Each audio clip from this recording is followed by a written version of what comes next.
10분 잘 쉬셨습니까? 다시 또 시작을 하겠습니다. 이제 논어를 좀 읽어볼 때가 됐는데요. 논어라는 말은, 논은 이렇게 논한다, 뭐 논문할 때 논자니까요. 이렇게 따져서 이렇게 정리해서 이렇게 편집하고 이런 게 논이고, 어는 말씀 어자입니다.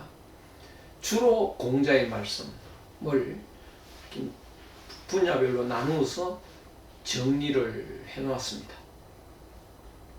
그 논어를 전체가 20편, 20편으로 이렇게 되어 있는데요. 제일 첫째가 하기편입니다. 하기시섭지 이렇게 시작이 되기 때문에 하기편인데요. 하기편 제일 첫 번째 글자가 그 문장이 지금 이 문장입니다. 자왈 하기시섭지 불역열호 유붕자원방내 불역락호 인부지이 불온 불역군자호 이렇게 되어 있습니다. 자왈하는 것은요, 자왈 아들자, 왈은 가로왈, 가로대, 말하대 뭐 이런 뜻인데, 아들이 말했다가 아니고 공자가 말했다 이런 뜻입니다. 그래서 이건 아들이라는 것이 아니고 선생이라는 뜻이 있습니다. 자에. 그러면 공자라고 하지 왜 공자를 뺐느냐? 그 공자가 학교를, 그때 사립학교였죠. 공립학교도 물론 있었지만 사립학교를 먼저 최초로 만들어서 강의를 하셨기 때문에, 그 선생님 하면 공선생님 혼자죠. 그래서 공선생님이 말씀하셨다고 안 해도 선생님은 혼자니까 선생님이 말씀하셨다 이렇게 합니다. 자왈. 그 다음에 이제 시대가 흘러서 맹자가 등장을 하니까 그때는 맹자를 붙여야 됩니다. 순자는 순자 붙이고요. 묵자, 뭐 양자, 한비자 다 공자 이외에는 다 성을 붙이는데, 성 없이 자왈은 100% 공자입니다. 공자 말씀하셨습니다. 학이시섭지, 학은 배운다 이런 뜻이죠. 학, 배울 학. 이는 그리고 이런 뜻입니다. 배우고 그리고, 때시자, 시계 할 때 시자죠. 때시자, 때맞게 이런 뜻입니다. 배우고 그리고 때맞게. 습은 연습한다, 복습한다, 학습한다. 예. 갈지자는 이 뜻이 참 여러 개가 있는데요. 간다고 해서 갈지자인데 그 8가지 뜻이 있는데요. 여기서는 그냥 그것을 뭐 이런 뜻으로 이해만 하십시오. 그것을. 그럼 뭐냐? 배우고 그리고 때맞게 학습한다. 그것을. 그것을 학습한다.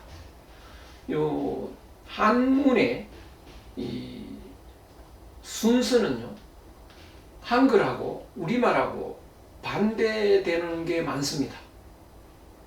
우리는 그것을 학습한다 이러는데, 한문은 학습한다 그것을 이렇게요.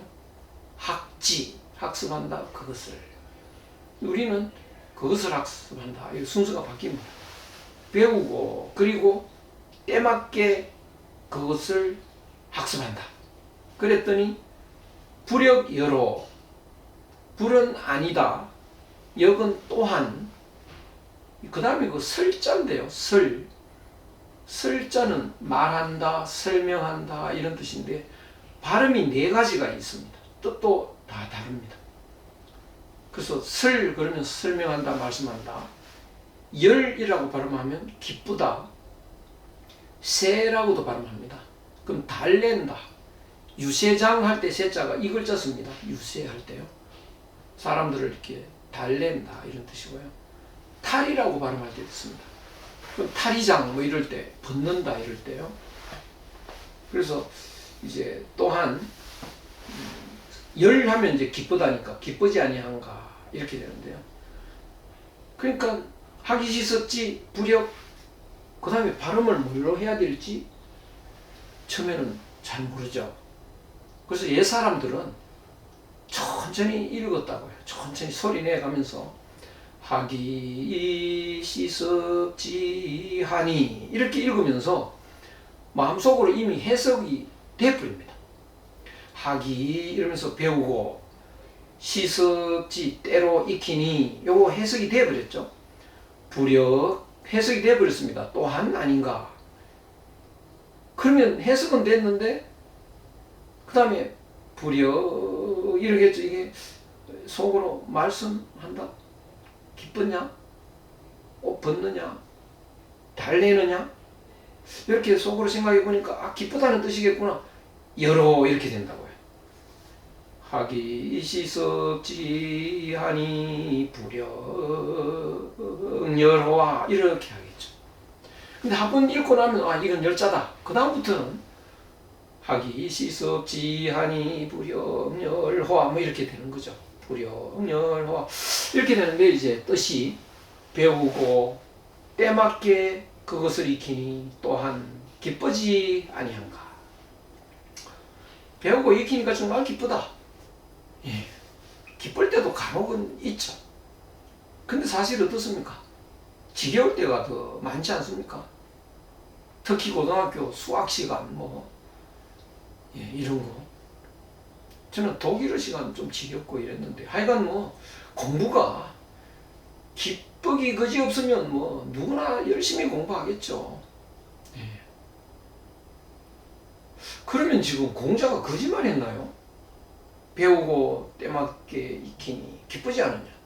네. 우리는 지겨웠다. 그러면 공자가 거짓말 했거나 공자가 거짓말 안 했다면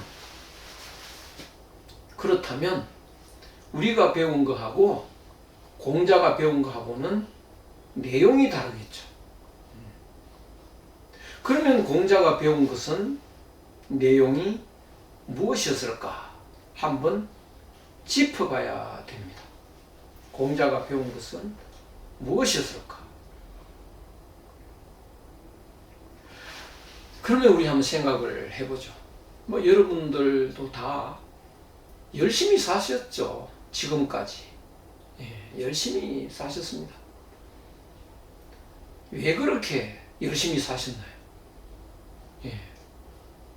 경쟁해야 되니까요. 머뭇거리다가 게을렀다가는 먹고 살 수가 없으니까요. 중학교 때, 초등학교 때 열심히 공부했습니다. 왜? 중고등학교 가려고. 고등학교 때는 또 대학 가려고도 열심히 하고요. 사회에 나가서 또 취직하려고도 열심히 하고요. 취직해서는 또 승진하려고 열심히 하고.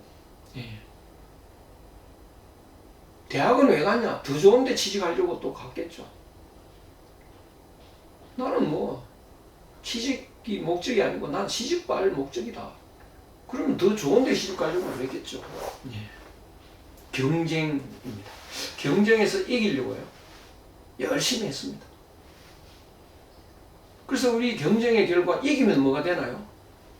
좋은 직장, 돈 많이 버는 거, 명예롭게 되는 거, 권력을 차지하는 거, 이런 것이었죠.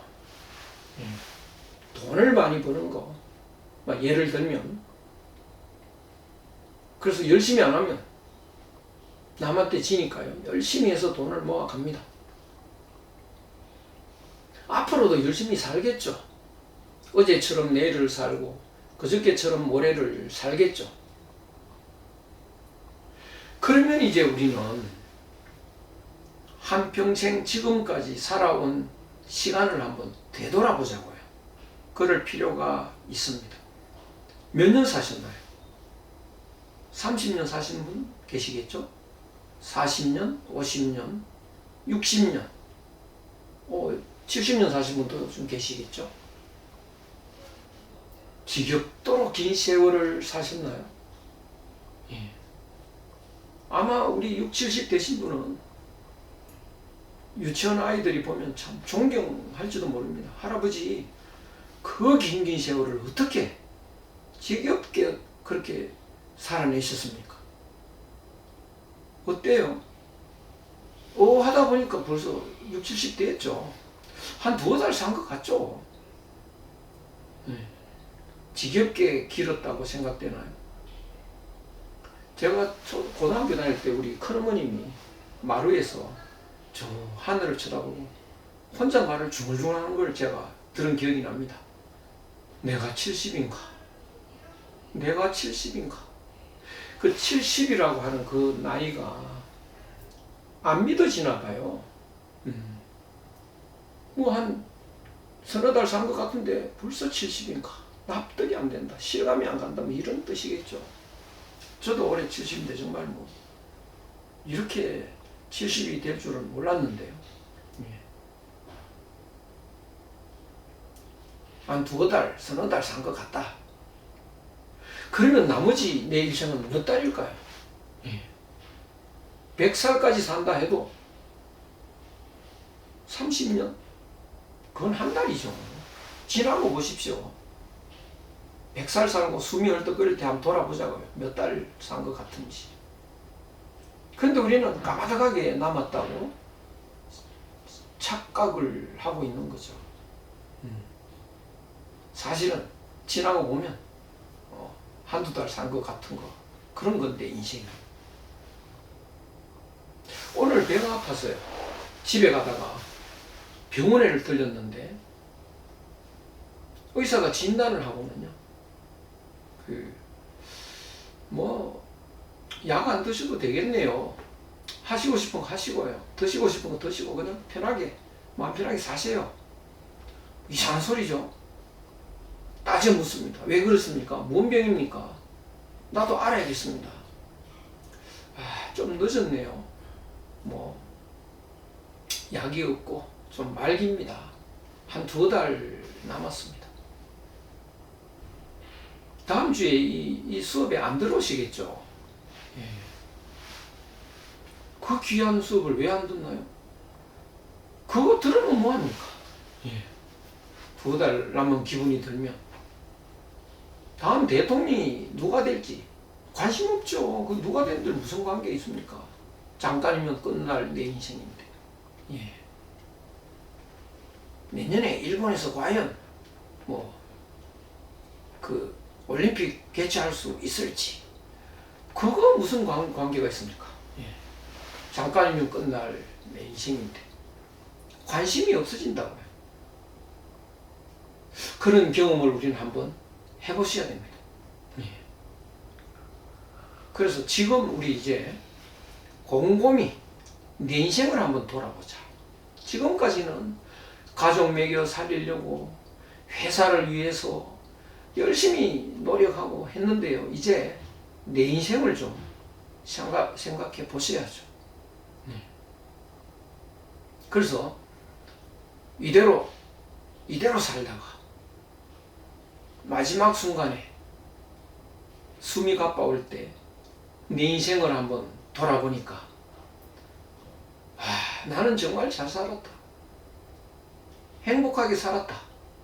여한이 없다. 이렇게 될까요? 되면 된다고 판단하면 이대로 사실 수밖에 없습니다. 그런데 만약에 허망하다, 잘못 살았다, 내가 죽자고 열심히 모아서 지금 이 정도 돈을 모았다, 통장을 바라보면서 허무하게 웃으면서 죽을 수 있을까? 죽는 순간에 이 통장은 뭐가 되나요? 의미 없죠. 이 의미 없는 거 이거 챙기려고 내가 한평생을 다 보냈잖아. 억울하고 후회스럽다. 잘못 살았다. 다시 살자. 안 됩니다. 인생 두 번 못 삽니다. 그래서 아주 통분스럽게 후회하다 하면서 그렇게 죽어갈 수밖에 없는, 그것이 인생이라면 지금 우리 한번 그렇게 후회하는 길로 계속 가야 될까? 잘 판단하셔야 됩니다.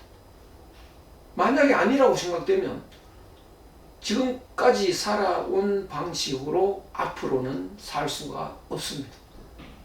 후회할 수밖에 없으니까요.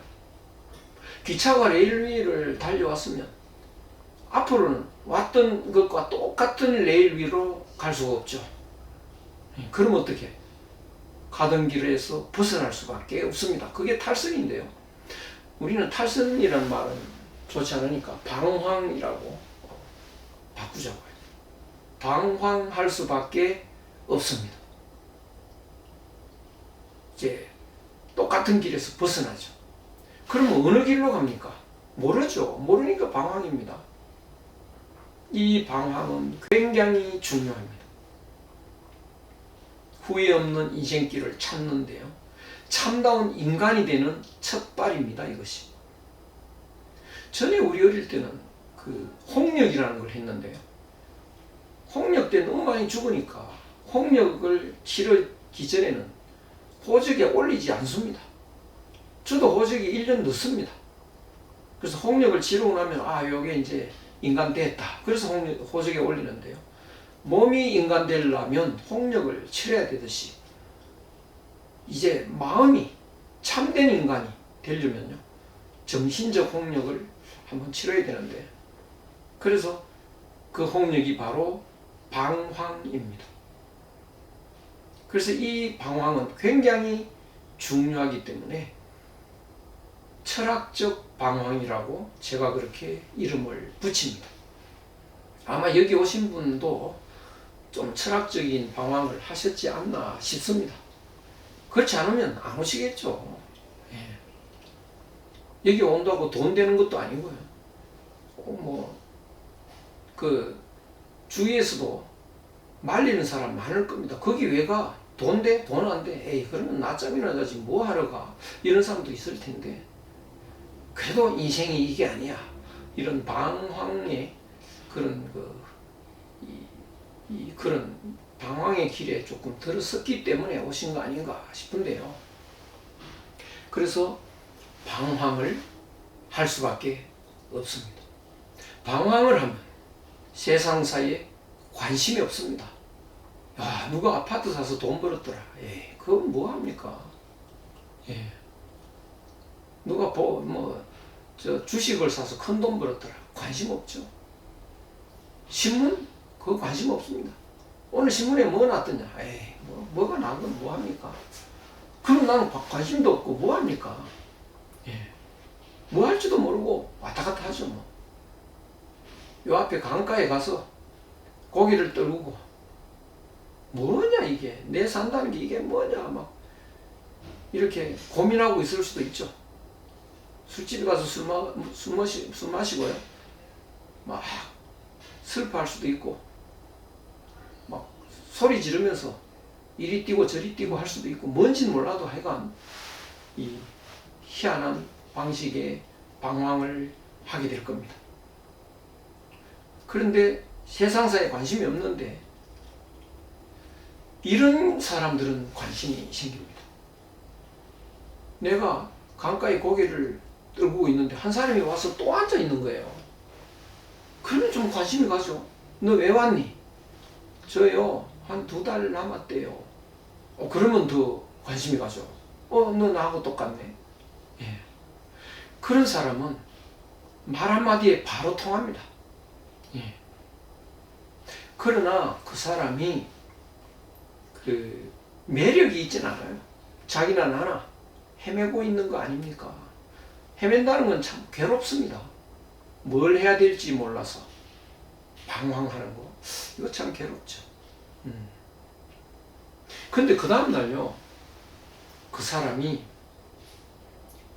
환한 웃음을 지면서 싱글벙글 다가왔습니다. 야, 너 인상 참 좋네. 좋은 일이 있었나 봐. 뭔데 좋은 일이 뭐냐? 내가요 요 뒷동산에 가서 그 묘한 나뭇잎을 하나 따먹고요 나왔어요. 그러면 어떨까요? 너 좋겠네 이러고 많아요? 안 되죠. 들썩 붙잡고 물어야죠. 무슨 나뭇잎이냐? 어떻게 따냐? 어떻게 하면 그걸 찾을 수 있냐? 가르쳐줘. 내가 오늘 바빠서 안 되겠다. 다음에 가르쳐줄게. 그래 다음에 가르쳐줘. 안 되죠. 덥석 붙들어야죠. 다리라도 붙들고 늘어져야죠. 죽어도 안 돼 가르쳐주기 전에는 못나 이러겠죠. 바로 그 사람은 헤매고 있는 이 나를 구세주죠. 생명수 아닙니까? 그런 사람이 공자였다고 한번 해보자. 지금까지 막연하게 생각했던 공자와는 완전히 다른 사람이죠. 나를 살려주는 구세주인 거죠. 뭐 어떤 사람은 예수를 만나서 행복했다. 뭐 그럴 수도 있고요. 부처님을 만나서 행복했다. 그럴 수도 있습니다. 근데 오늘 우리는 여기서 공자를 만났습니다. 내 인생의 길잡이가 될 사람. 이제 우리는 행복할 수 있겠죠. 그래서 공자한테 매달립니다. 선생님은 어떻게 이 고통에서 방황에서 끝을 내고 참다운 인생길을 찾았나요? 어떤 나뭇잎을 먹고 치료가 됐나요? 우리가 방황하는 거 이거 아픈 겁니다. 마음이 아프면 약 먹으면 해결이 되겠죠. 선생님은 무슨 약을 먹었길래? 우리 아픈 것 중에 제일 큰 아픔이 뭔지 아십니까? 무슨 아픔? 제일 여러 가지 아픔이 있지만 제일 큰 아픔은요, 죽는 고통입니다. 안 죽어봐서 얼마나 괴로운지는 모르겠지만 죽기보다 싫은 건 잘 없죠. 너 죽어 그러면 그거는 정신 못 차리죠. 목에 칼을 갖다 대 보십시오. 어떻게 되나요? 그런데 말이죠. 안 죽는 방법이 있다. 그러면 정신 하나도 없겠죠. 안 죽는 방법이 있다면요. 어떻게 하면 될까요? 안 죽는 약을 먹으면 되겠죠. 그 약은 어디에 있나요? 공자가 개발했다. 그럼 그 약 우리는 찾으러 가야죠. 우리도 그런 약 만들어야죠. 바로 어지린자 인약입니다. 인약. 죽지 않는 약. 그래서 공자한테 묻습니다. 그 약 어떻게 찾았나요? 공자가 뭐라고 말하죠? 나는 배워서 찾았다. 그럼 어떻게 될까요? 이 세상에 배우는 것보다 더 중요하고 더 즐거운 거, 더 기쁜 거 없죠. 더 기쁜 거 없습니다. 대통령 될래, 배울래, 어느 거 택할까요? 그래도 대통령이 낫지. 그건 아직 방황을 심각하게 안 해본 사람이죠. 대통령 되면 뭐합니까? 왕이 될래, 배울래. 배우는 게 낫죠. 왕 되면 뭐합니까? 석가모니가 그런 사람이죠. 장관 할래, 배울래. 배워야죠. 장관을 하면 뭐합니까? 바로 퇴계 이황 선생이죠. 장관 하라고요? 1년에 12번을 임명장을 내려보내도 다 거절하신 분입니다. 배움의 길로 가야지. 이보다 더 기쁜 길은 없는 거야. 이제 공자가 왜 배움의 길로 갔다고, 배움의 길이 왜 기쁘다고 하는지 아시겠죠? 공자는 요임금, 순임금 일에의 그 학문을 했는데요. 그 학문의 핵심적인 그 내용이 바로 인약입니다. 한마음이라는 인의 약, 약구하는 거죠. 그래서 배우고 때맞게 익히니까 또한 기쁘지 아니한가. 익힌다는 건 무슨 뜻이냐?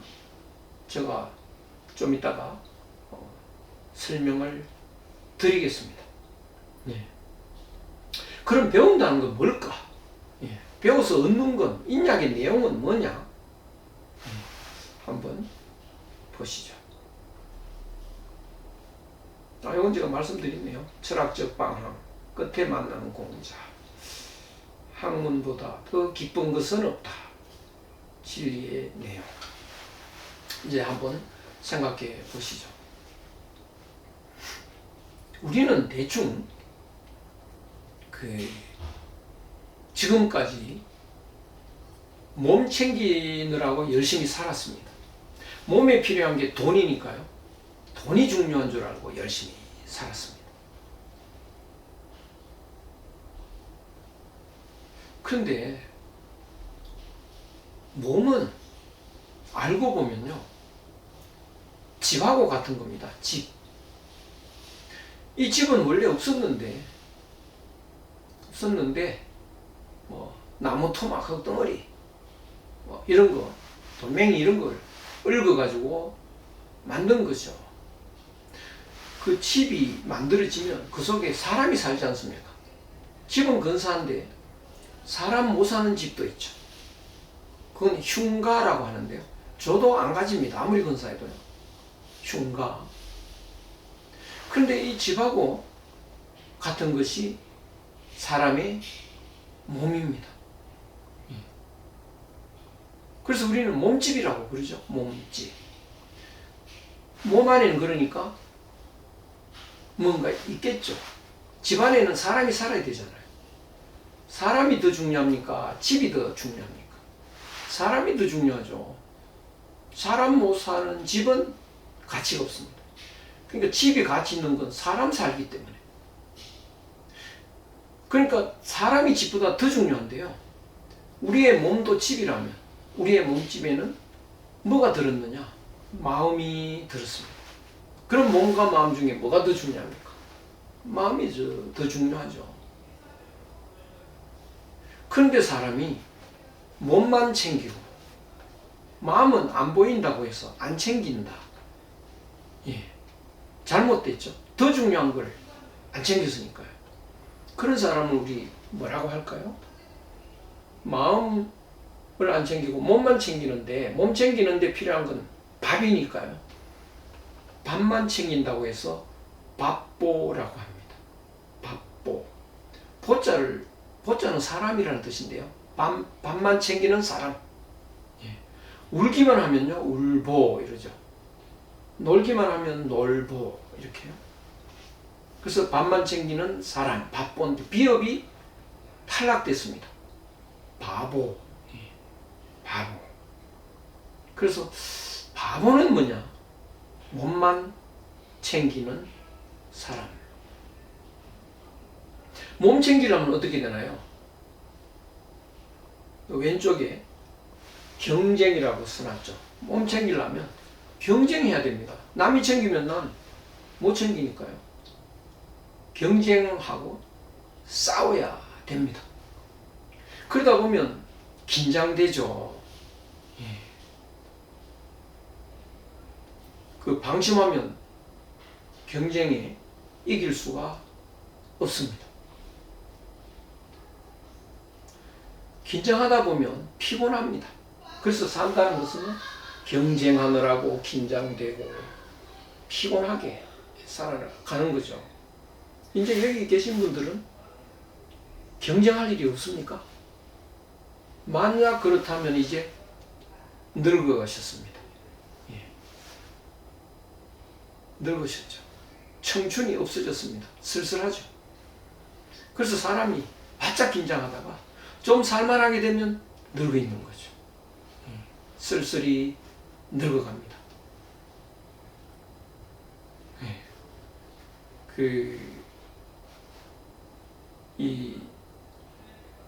늙고 끝나는 거 아니죠. 좀 더 있으면 어떻게 될까요? 가야죠. 이제 이 지구에서 떠나야 됩니다. 땅속으로 들어가든지 불태우는 그 화덕 속으로 들어가든지 내가 사라져야 됩니다. 내가 사라진다는 거 실감을 해보셨나요? 한 번도 실감 안 하셨나요? 이렇게 한밤중에 자다가 문득 일어나서 내가 조만간 땅속으로 불속으로 들어가는구나. 그거 한번 실감해 보시면 끔찍합니다. 네. 우리는 뭐 까마득하게 남았으니까 이러면 이제 그건 남의 일처럼 생각하다가 확 늙어오면 이제 실감이 확 납니다. 아마 70, 80, 90 되신 분이 코로나에 걸렸다 그러면 덜컥 뭐 이런 겁이 나듯이요. 실감이 될 겁니다. 그래서 자기의 죽음이 실감이 되시면요. 눈물바다로 바뀝니다. 저도 그런 사람 많이 봤는데요. 얘 친구가 찾아와도 눈물 흘리더라고요. 이 반가운 사람을 보고 왜 눈물 흘립니까? 이제 이 친구도 마지막이겠지. 뭐 이런 슬픈 일이죠. 딸네 집에 가서 밥 잘 먹고 용돈 받아 갖고 오면서 눈물 흘립니다. 이 길도 마지막이겠지. 여름에 바닷가에 갔다 오면서도 또 눈물 흘립니다. 눈물바다죠. 참 처절한데요.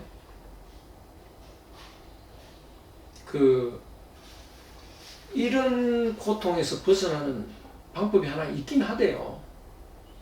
뭐냐? 치매 걸리면 고통에서 벗어난답니다. 이제 희죽희죽 웃겠죠. 그 대신 이제 가족이 괴로워지고요. 그렇게 됩니다.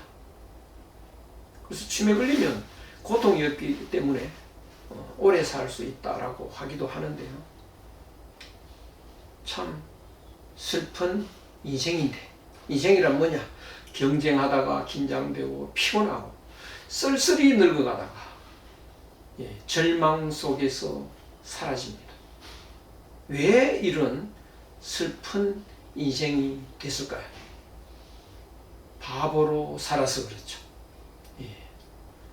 이걸 알면 우리 이제 바보 노릇 그만해야죠. 바보 노릇 그만하려면 어떻게 해야 되나요? 이제 마음을 챙겨야죠. 마음을 들여다보고 챙겨야 됩니다. 마음을 챙기겠다라고 작정을 하면요. 여러 가지가 바뀝니다. 일단 독서의 내용이 바뀝니다. 전에는 어떤 책을 좋아합니까? 돈은 아름다운 꽃이다. 뭐 이런 책들. 성공하는 몇 가지 방법. 뭐 이런 거. 죽기 전에 가봐야 할 곳들. 뭐 이런 거.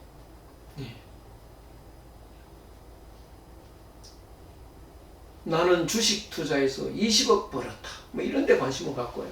안 보는 책이 있었죠. 돈 안 되는 이야기만 하는 책. 노노, 맹자, 금강경, 성경 뭐 이런 책들이요. 그런데 마음을 챙기겠다고 작정을 하면요. 너무너무 재밌습니다. 이런 책들이. 노노, 맹자 이런 데 한번 재미를 느끼면요. 소설책 못 봅니다. 재미없었어요. 그래서 저도 곧잘 소설책보다 요새는 참 잘 못 봅니다. 이 재미의 정도가요 전혀 다릅니다. 그래서 독서의 내용이 바뀐다. 그 다음에 마음을 자꾸 들여다보게 됩니다. 전에는 마음을 안 들여다봤죠. 경쟁에서 이겨야 되니까 경쟁 상대는 밖에 있으니까 바깥을 두리번거립니다. 좋은 정보를 가져야 내가 이기니까요. 정보가 어디 있느냐? 밖에 있잖아요. 그래서 여기저기 기웃거리고요. 또 검색, 컴퓨터에서 뭐 온갖 검색을 하고요. 이렇게 했습니다. 그런데 이제는 마음을 챙겨야 되니까 마음을 들여다봐야 됩니다. 근데 마음을 들여다보시면 마음에는 두 마음이 있습니다. 오늘날 사람들은 두 마음이 있다는 걸 잘 모르고 있습니다. 안 들여다봤으니까. 또 마음은 다 욕심이라고 경쟁심이라고 막연히 생각해 왔고 또 그렇게 배웠으니까. 근데 마음은 두 마음이 있습니다. 잘 들여다보면요. 그래서 마음을 들여다보시면 그 변치 않은 본심이 있고 변하는 욕심이 있습니다. 본래 마음은 본심은 내 마음이고요. 원래 내 마음이고 욕심은 원래 없었던 마음인데 밖에서 들어와서 자리를 차지하고 있는 마음입니다. 그리고 본래 마음을 밀어내고 자기가 본래 마음 행세를 합니다. 그런데 사람은 그 욕심이 자기 마음인 줄 알고 열심히 채우려고, 욕심을 채우려고 동분서주 하는 거죠. 마치 뱁새가 알을 낳으면요, 그 둥지에 뻐꾸기가 와서 알을 낳습니다. 뻐꾸기 새끼가요. 참 뻐꾸기 어미가요. 근데 그 알이 먼저 부화를 해가지고 뱁새 알을 다 밀어서 떨어뜨려 죽입니다. 곧 새끼가 깨어날 것 같은 이런 새끼들이 뱁새 알에서 다 터져 죽죠. 비참합니다. 그러면서 혼자 남았어요. 뱁새 어미가 오면 먹이를 달라고 소리를 지르죠. 근데 어미 뱁새는 그 철천지 원수인데요. 자기 새끼인 줄 알고 죽기 살기로요. 벌레 잡아와서 걷어 먹입니다. 이 뻐꾸기 새끼는 무럭무럭 자라죠. 먹성이 얼마나 좋은지요. 아무리 그 벌레 잡아와도 쉴 틈이 없습니다. 그러다가 어느 순간 큼직하게 다 자라면 뻐꾹 하면서 날아가죠. 뱁새미는 물끄러미 날아가는 새끼 뻐꾸기를 바라봅니다. 그간에 뭘 했을까요? 그 철천지 원수한테 지극정성으로 죽기 살기로 봉사했잖아요. 불쌍하지 않나요? 너무 불쌍하죠. 근데 뱁새 자신은 불쌍하다는 걸 알고 있을까요? 모르고 있잖아요. 그러니까 더욱더 불쌍합니다. 그런데 알고 보면 뱁새만 불쌍한 것이 아닙니다. 사람도 불쌍합니다. 그 뻐꾸기 새끼 같은 욕심이죠. 그것이 밖에서 들어와가지고 내 본심을 밀어내고 그 자리에서 채워달라고 엉성합니다. 그러니까 사람은 그 욕심에 속았어. 욕심 채우느라고 정신 못 차립니다. 그래서 무럭무럭 자라는 새끼 뻐꾸기를 보고 행복해합니다. 사실은 불행한 거 아닙니까? 철천지 원수한테 그렇게 봉사를 하는 불쌍한 삶을 사는데 모르고 있습니다. 그러니까 더욱 불행하죠. 자기는 다 자기가 똑똑한 줄 압니다. 왜? 자기를 기준으로 살았으니까. 자기가 요만큼 못된 사람은요, 딱 그것이 기준이라고 생각합니다. 그 정도 못돼야 정상이다. 그러니까 자기보다 착한 사람 보면요, 걱정을 합니다. 야, 너같이 착해 빠져서 이 세상 어떻게 살려고 그래? 근데 자기보다 더 못된 사람 보면요, 저런 놈 때문에 나라가 안 돼. 이렇게 또 욕을 하죠. 그러면 어떻게 해야 돼? 자기만큼 못돼야 됩니다. 자기가 제일 정상이다라고 생각하는데 부처님이 봐도 그럴까요? 당신은 참 훌륭하다. 이렇게 말할까요? 불쌍한 중생이라고 할까요? 불쌍한 중생이죠. 대통령쯤 되면 이제 존경하고 축하하고 그럴까요? 더욱 불쌍한 중생이죠. 욕심 채우느라고 눈이 뻘개지는 거지 뭐. 그 욕심은 뭐냐? 뻐꾸기 새끼를 기르기 위해서. 공자가 보면요, 한 대박도 못 되는 소인배. 예수가 보면요, 구원받지 못한 외로운 영혼, 뭐 이렇게 되겠죠. 너무 불행합니다. 그래서 알고 보면 성공한 사람이 더 불행할 수도 있습니다. 뻐꾸기 새끼를 잘 못 기른 뱁새하고 잘 기른 뱁새하고 누가 더 불행한가요? 잘 기른 뱁새가 더 불행한 거 아닌가요?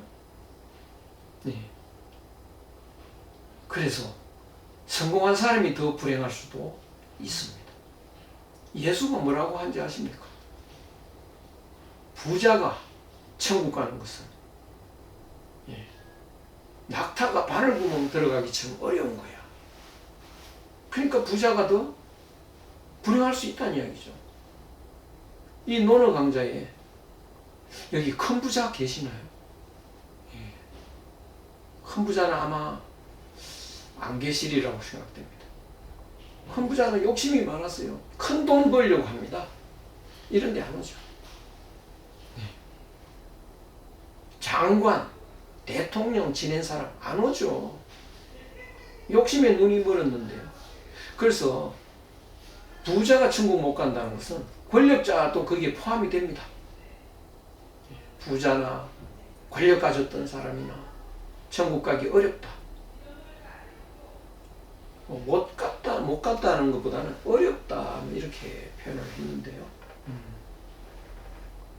그래서 우리는 정말 불쌍한 사람이다. 그거 알아야 됩니다. 스스로가 너무나 불쌍하다. 너 자신을 알아라. 내가 얼마나 불쌍한지 알아야죠.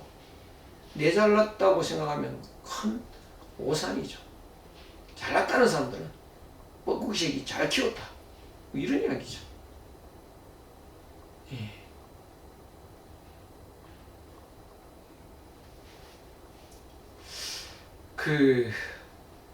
그러면 이제 마음을 들여다보고요, 욕심을 지워야죠. 뻐꾸기 새끼는 먹이 안 줘야 됩니다. 그래야 자기 새끼가 살아나죠. 그런데 지금 내한테 막 지시를 하는 거죠. 사람은 마음 없이 몸은 움직이지 않습니다. 마음이 지시를 하는데 그 마음을 들여다봐야 됩니다. 욕심인지 아닌지. 갑자기 막 저놈 때려 죽여, 욕심이 명령을 하죠. 마음이 명령을 하죠. 그래, 때려 죽이러 갑니다. 그럴 때 이제는, 전에 같으면 그냥 가서 때려 죽였을지 모르는데 이제는 스톱. 이 마음이 뭐야? 욕심인지 본심인지 확인을 할 필요가 있는데요. 그 확인하는 방법은 변하느냐 안 변하느냐를 보면 됩니다. 변하면 욕심이고요, 내 마음 아니고요. 안 변하면 본심입니다. 그러면 어떻게 하면 아느냐? 어제도 때려 죽이고 싶었느냐? 그랬다. 그저께도, 일주일 전에도, 한 달 전에도, 1년 전에도, 10년 전에도. 그러면 안 변하죠? 죽여버려야지 뭐. 그건 본심인데 뭐. 10년이 지나도 그때 참 잘했다, 뭐 이럴 수도 있습니다. 거의 없지만 아주 예외적으로 안중근 의사, 이순신 장군, 이런 경우에 해당이 됩니다. 그 외에는 뭐 그런 경우는 없는데요.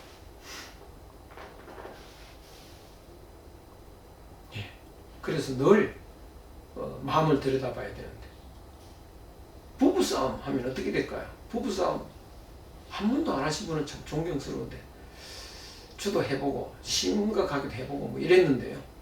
부부싸움 하면요, 도장 찍으러 가고 싶어집니다. 도장 찍자 이제 우리. 그래, 알았다. 못 찍을 줄 알아. 내일 당장 가자. 그럴 때 돌아봐야 됩니다. 이 마음이 어떤 마음인지. 어제도 찍고 싶었나? 그랬다. 그저께도, 일주일 전에도, 한 달 전에도, 1년 전에도, 10년 전에도 바로 과감하게 찍어야 됩니다. 아니면 계속 후회하죠. 그런데 전에는 행복할 때도 많았다. 행복했다. 결혼할 때쯤은 뭐 얼마나 행복했는지 내가 정신이 없었다. 그러면 지금 이 마음은 내 마음 아닙니다. 뻐꾸기 새끼 욕심이죠. 그럼 어떻게 해야 될까요?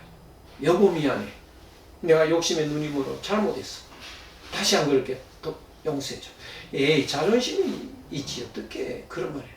그 자존심이 욕심입니다. 그래서 그걸 알면 빨리 과감하게 욕심을 버려야죠. 자존심 버려야 됩니다.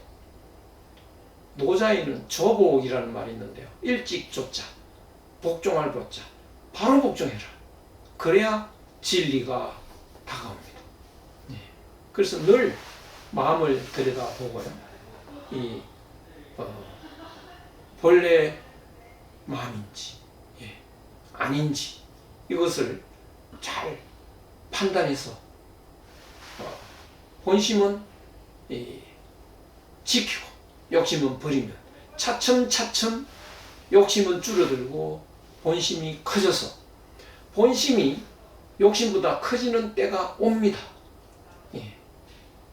50% 넘어가는 때가 옵니다. 그때가 이제 본래 내 마음을 회복하는 때입니다. 엄청 기분 좋아집니다. 그러면요. 내 마음이 돌아올 때. 그러면 마음이 확 바뀌는데요. 이 그림에 보시면 변하지 않는 마음이 되면 몸을 이렇게 네모를 쳤는데 몸 밖으로 열려 있죠. 몸 밖으로.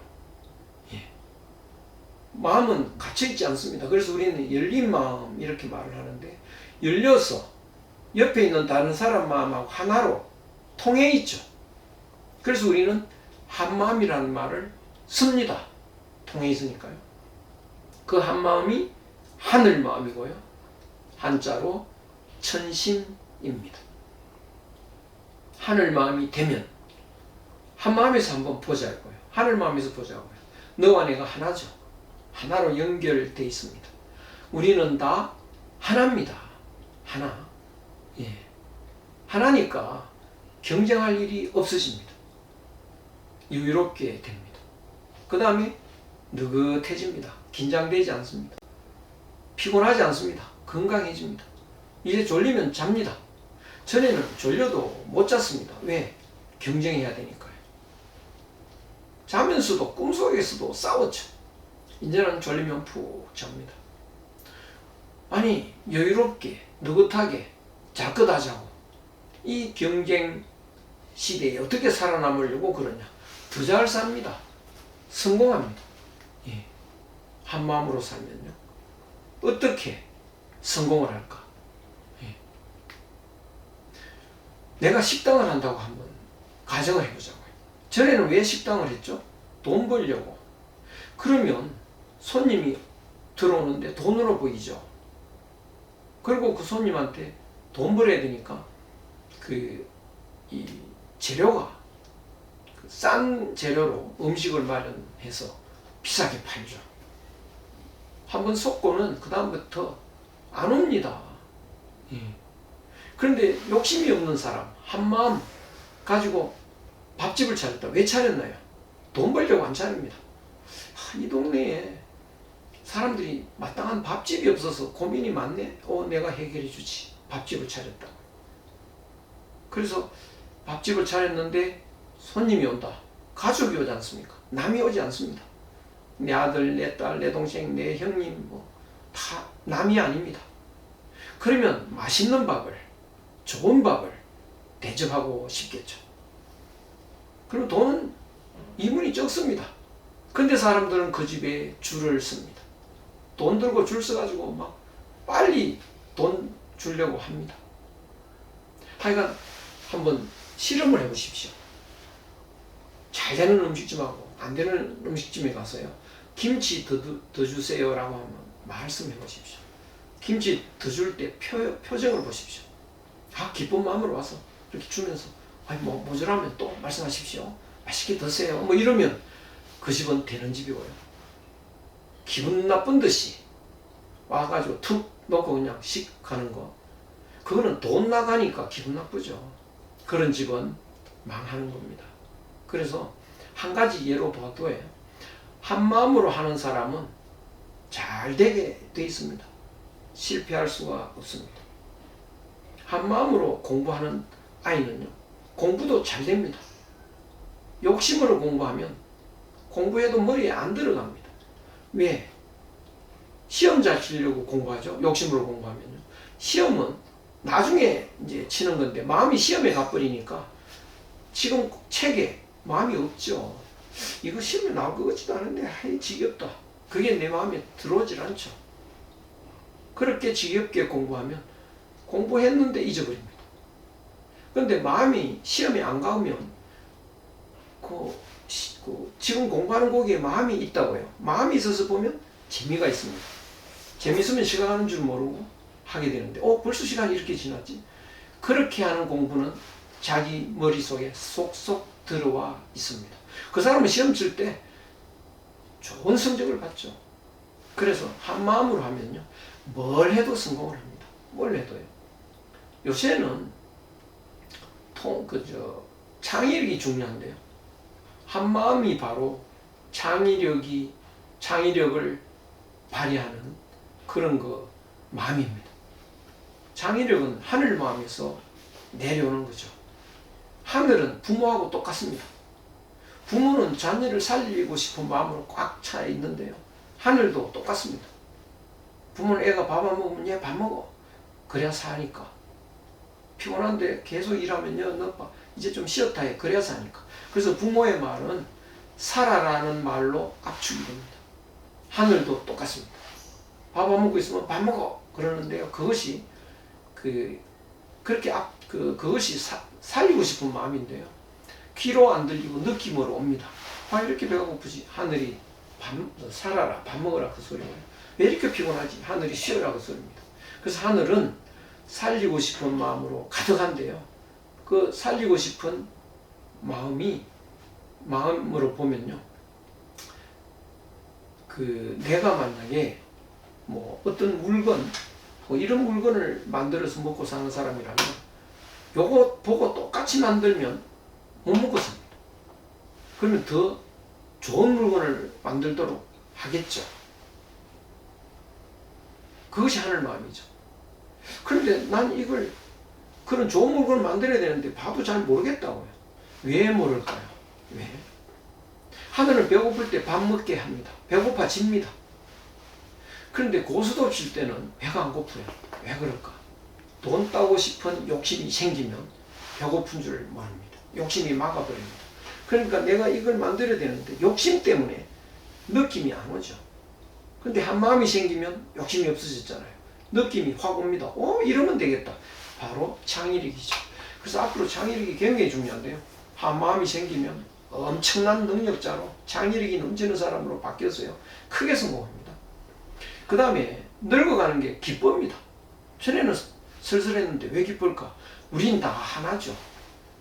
어린애들 잘하는 거 보면 기쁘잖아요. 어린이 애들이 남이면 남은 좋겠다. 나는 늙어가는데. 근데 다 나니까 잘하는 것만 보이잖아요. 잘하는 것이 이 몸은 늙어가는 거니까요. 그게 기쁜 마음이죠. 죽는 것도 즐겁습니다. 죽는 게 왜 즐거울까요? 다 하나니까 다 살아야죠. 다 살게 바라는 게 내 마음이죠. 그게 한 마음입니다. 전에 어느 시골 할머니가요. 할머니 오래오래 건강하게 사세요. 왜 오래 살면 안 돼? 젊은 사람 살아야 되냐? 그 할머니는 거의 도가 통한 사람이죠. 젊은 사람 살아야지. 나는 늙어서 죽어야지 이제. 그게 본마음이라고 해요. 한 마음이 되면 그렇게 됩니다. 그건 죽는 거 아니죠. 모두가 하나니까. 이 몸이 죽어도 다른 사람 다 살아있는데 그게 남이면 내가 죽었는데 다 나라는 생각이 들고 느낌이 들면 안 죽는 겁니다. 이 몸은 죽을 때 되면 죽어야 되는데요. 병균이 들어왔다. 병균아 고맙다. 병균도 고마우면 이 세상에 고맙지 않은 거 없습니다. 이 세상이 천국입니다. 그래서 한 마음으로 보면 이 세상이 천국이고요. 늙어 죽는 일도 없는 이것이 한 마음의 효과인데 한 마음이 바로 인약, 생명, 영원으로 가는 인약이 되기도 합니다. 그러면 이제 이런 이 학문을 통해서 내가 이것보다 더 행복한 일이 없죠. 느긋하게 여유롭게 건강하게 하는 일마다 성공하고 기쁘게 늙고 죽는 것이 죽는 게 아니고 희망이고 뭐 이렇게 되는데요. 그러면 다른 사람들도 배우고 싶어 하잖아요. 유봉자원방매. 시간이 없어서 이건 좀 차분히 집에 가서 복습을 하시고요. 좀 빨리 넘어가겠습니다. 벗들이 멀리서부터 멀 원자입니다. 자자는 붙어 이런 뜻인데요. 먼 데서부터도 시방 온다 이제. 전에는 아주 몇 사람만 있었는데 이게 너무 좋은 거니까 많은 사람들이 막 멀리서 막 옵니다. 와 즐겁다 이제. 즐거운 길로 가는 건데 우리가 논을 잇는다는 것은 천국으로 가는 기차를 타는 건데요. 여러 사람이 타고 가면 좋죠. 그런데 어떤 사람이 막 어중이 막 오다가 보니까 돈 될 줄 알고 오는 사람도 있습니다. 여기 오면 권력 잡을 줄도 알고 오는 사람이 있는데 공자가 사표냈다. 그러면 우르르 몰려가 좀 달아나는 수도 있죠. 그럴 때도 나는 달아나면 안 됩니다. 예. 인부지 불언 사람들이 부지 알지 못하고 알아주지 않는다고 해도 불언 온자는 화낼 온자인데 화나지 않으면 또한 군자다운 거 아니냐. 예. 군자가 누구냐? 군자가요. 소인은 짐승이고 군자는 사람입니다. 불교식으로 말하면 소인은 중생이고 군자는 부처입니다. 여기 계신 분은 중생인가요? 부처님인가요? 예. 부처님이라고 못하겠죠? 중생이죠. 군자라고 못하겠죠? 소인이죠. 근데 소인 중에는요, 철저한 소인이 있고, 이제, 군자 되고 싶은 소인, 이렇게 나눌 수 있는데요. 여기 오신 분은 철저한 소인은 아닙니다. 철저한 소인은 여기 안 오십니다. 거기 가면 돈 돼? 돈 안 돼? 내가 왜 가? 철저히 돈 되는 데로 가죠. 그런데 여기 오신 분은요, 군자 되고 싶어서 오신 겁니다. 군자 되고 싶어서 오신 분은 결국은 열심히 하면 군자 되니까 예비군자죠. 그래서 공자는 예비라는 말을 떼고 군자라는 말을 썼습니다. 예, 예비군자인데요. 그러니까 오신 분은 여기 다 예비군자인데 예비군자는 어때야 되나요? 사람들이 남들이 여기 오니까 돈 안 되네 우르르 간다. 당신 거기 돈도 안 되는데 왜 가냐? 몰라준다. 개의치 않고 내가 좋으니까 계속 와서 공부하는 거죠. 그래야 진리를 얻고 한마음을 회복할 수 있습니다. 그것이 군자의 모습입니다. 그래서요, 남들이 몰라줘도 화나지 않고 꾸준히 공부, 논어 읽는 거, 이것이 군자의 모습이다. 조금 서둘러서 읽었는데요. 그래도 한 구절은 다 읽어야 되니까 오늘은 이 한 구절 하기시섭지 불역여로 유봉자원방내 불역낙호 인부지 불온 불역군자. 여러분 잘 읽으셨습니까? 좀 이제 방황도 좀 해보시고 논어가 왜 중요한지도 좀 보시고 제가 다음에 제목이